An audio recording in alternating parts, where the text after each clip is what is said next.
Hey, I'm going to teach you a concept today to really help you understand the push week. So here's what happens. Whenever you're in a push week, generally speaking, things are up, they're down, they're all over the place. We talked so much about activity, not accomplishment. Just stay focused on the right activities and good things will happen.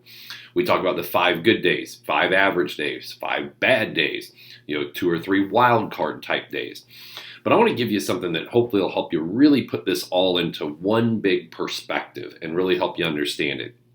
And that is, if I'm committed to actions, if I stay committed to the right activities throughout the entire push week, then what happens is I will get my reward. Okay, my reward will come, whether it's through the process of the 5-5-5, whether it's activity accomplishment. This is just kind of the gist of it all.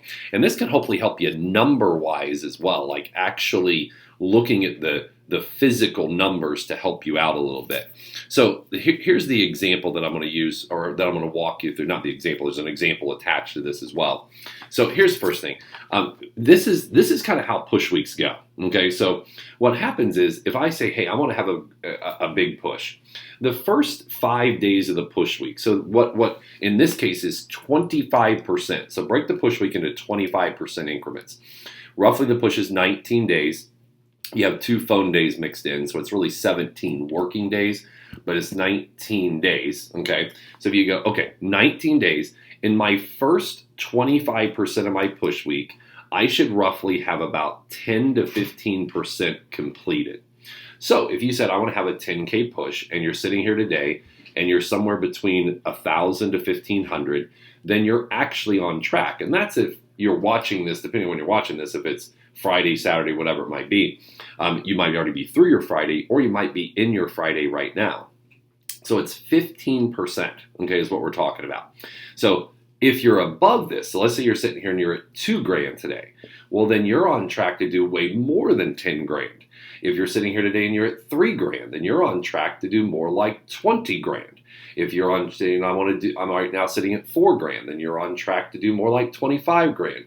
If you're sitting here today and you're at $6,000, then you should be doing 30 grand. You can get the point. It just keeps going. So depending on where you're at, so even though you might go, well, my goal is to do 15 grand, but I'm sitting here today and I'm at $3,000, well, then you should up your goal to 20 grand. That should be your new focus and your new objective.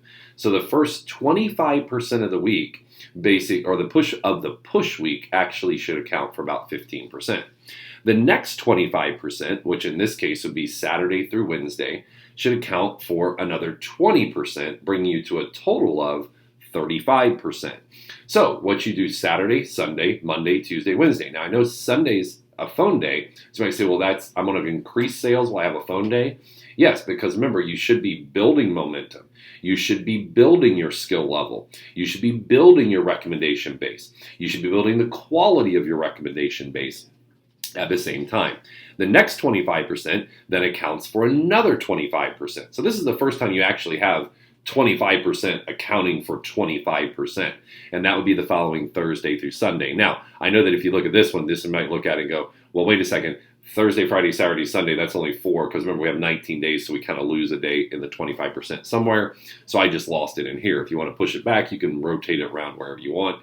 But basically by that Sunday, you need to be at about 60% of your sales in order to be on track to do it. Now, of course, we've seen big finishes. We've seen people double, triple, quadruple their sales over the last few days. No big deal.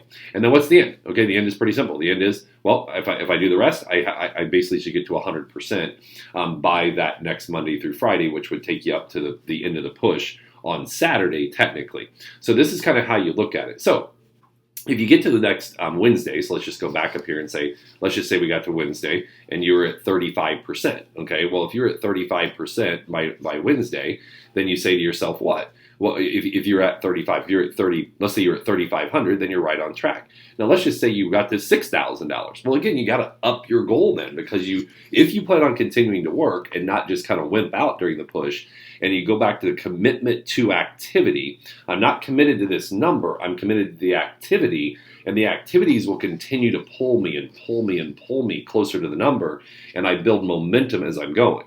And then on the backside of all that, you have your 11th hour list. So on Friday and Saturday, just hammering through your 11th hour list. So if you actually do this should get you there with the demo part of it. And then what you do is you add the 11th hour list to it. Now you're going to be able to take it to the next level. So what's the key here? The key is understanding that the push week is about building momentum. I talked about this at the SC2 push kickoff meetings. There's a crescendo to the end. It's not like you actually go the other direction. You're actually going up as you move. So as time decreases, intensity increases. More demos, more phone time, more focus, better demos. So what's some of the big keys? Some of the big keys are this. Number one, make sure you're staying committed to activities, making sure that you're working hard to get lots of recommendations, but not just getting lots of recommendations, but getting the right recommendations as well. So get a big quantity because you need them to make a lot of calls, but really hone in to try to get the best quality as well from that quantity. So try to get 15, 20 per demo, with 3 or 4 of them being better quality ones. That will help build that momentum forward and get your best ones. Keep focused on your best 5 to 10 customers on a daily basis as we start to get a little tighter here as the push week moves forward as well. That will help you to build forward in addition. Week 1, what's it about? Week 1's about just getting the momentum. Week 1's about learning how to actually work. Wake up every morning. Realize that you can do that it's not a hard thing, that it may be challenging, but you can pull it off and it won't stop you any single morning. So these are just some quick tips, but remember this concept. Remember, the push week builds. The push week builds. So right now, ask yourself, where am I at? And if you're sitting here at $400 today and it's Friday, so have a $1,000 day. And remember, you're only one order away, one homemaker, one flatware chest, one set of cookware, one signature set, one galley plus 6 with a few accessories even, and you're off and you're rolling and you're going to be right on track. So stay focused, stay committed, and let's make this a great big push.